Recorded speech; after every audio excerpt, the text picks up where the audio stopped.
Hello अस्सलाम वालेकुम guys, कैसे हैं आप सब। उम्मीद करती हूँ कि आप सब खैरियत से होंगे। मैं भी बिल्कुल ठीक ठाक हूँ और अल्लाह ताला मेरी और आपकी हर परेशानी को अपनी जो है ना हर परेशानी को अपने फ़ज़ल करम से दूर फ़रमाए। और ये मैं आज बना रही थी स्टू, लेकिन ये जो मैंने पहले स्टू बनाया था वो मैंने दूसरे तरीके से बनाया था।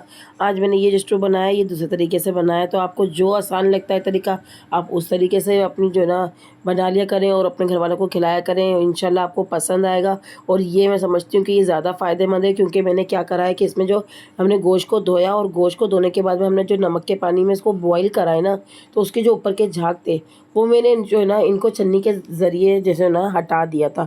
तो वो जो झाग जो होते हैं ना वो हमारे लिए नुकसानदेह बहुत ज़्यादा होते हैं। अब जब ये थोड़ा-सा बॉयल हो गया खाली सादे पानी में, तो ये नरम भी बहुत ज़्यादा हो गया, ठीक है ना। अच्छे से ये जैसे अब जो है ना ये अच्छे से बनेगा और सॉफ्ट बनेगा ये वाला गोश्त हमारा, ठीक है ना। अगर आप गाय का गोश्त ले रहे हैं और अगर आप बछिया का गोश्त ले रहे हैं तो वो तो और भी बहुत जल्दी बनता है। ये बछिया का गोश्त नहीं था, ये गाय का गोश्त था। वो मैंने बछिया के गोश्त में बनाया था, तो मैंने कहा मैं आज ये वाला भी आपको सिखा दूँ, ठीक है ना। अब मैंने इसमें क्या करा, जब वो बॉयल आ गया तो मैंने इसमें प्याज डाल दी, लहसुन अदरक डाल दिया, हरी मिर्चें डाल दी, टमाटर डाल दिए। और फिर जो है ना इसके अंदर मैंने सारे मसाले जो गोश्त के मसाले होते हैं, कुटी हुई मिर्चें, हरी मिर्चें नहीं, हरी मिर्चें डाली थी तो इसलिए मैंने इसमें पिसी हुई मिर्चें नहीं डाली थी। तो मैंने क्या करा कि कुटी हुई मिर्चें डाली हैं और हल्दी डाली थी। गरम मसाला पूरा डालिएगा इसके अंदर, तेज़पात के साथ में पूरा गरम मसाला डलेगा, ठीक है ना। और डाल करके मैंने उसको ढक्कन ढक के सॉफ्ट होने के लिए रख दिया था, पकने के लिए। दूसरी तरफ मैं क्या कर रही हूँ कि मैं जो है ना अपना ये जो चावल हैं इनको भी मैंने चढ़ा दिए थे, ठीक है ना, क्योंकि मैंने ये चावल के साथ आज बनाए थे। बहुत ज़बरदस्त ये गोश्त बना था, 2 किलो गोश्त का पता ही नहीं चला। ये दूसरे टाइम में तो यकीन माने कम भी पड़ गया था। जब हम लोग खाना खाने बैठे तो हमें दूसरी चीज़ फिर बनानी पड़ी थी। मुझे अंडे वगैरह मैंने भून लिए थे साथ में, फिर हम लोगों ने इसको खाया था। और ये देखिए मैं आपको बार बार दिखा रही हूँ कि किस तरीके से जो है ना इसका शुरबा कितना कम रह गया, क्योंकि इसके अंदर मैंने सिर्फ 4 गिलास पानी डाला था। हमने पहले जो उसको उबाल दे लिया ना, तो उसकी वजह से ये गोश्त जो है हमारा बहुत ज़्यादा सॉफ्ट हो गया था।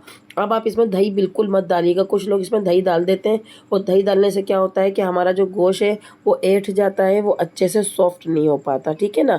तो आप जो है ना आप मेरे चैनल को लाइक करें, शेयर करें, सब्सक्राइब करें। और जो है ना वैसे तो आप माशाल्लाह माशाल्लाह बहुत मेरे चैनल को पसंद कर रहे हैं, मेरी वीडियो को पसंद कर रहे हैं, लेकिन मुझे मज़ीद आपकी सपोर्ट की ज़रूरत है। इंशाल्लाह आपकी सपोर्ट रहेगी तो इंशाल्लाह इंशाल्लाह मेरी चैनल मोनेटाइज़ भी हो जाएगा। और जो ना मुझे आपकी सपोर्ट की वैसे भी बहुत ज़्यादा ज़रूरत है।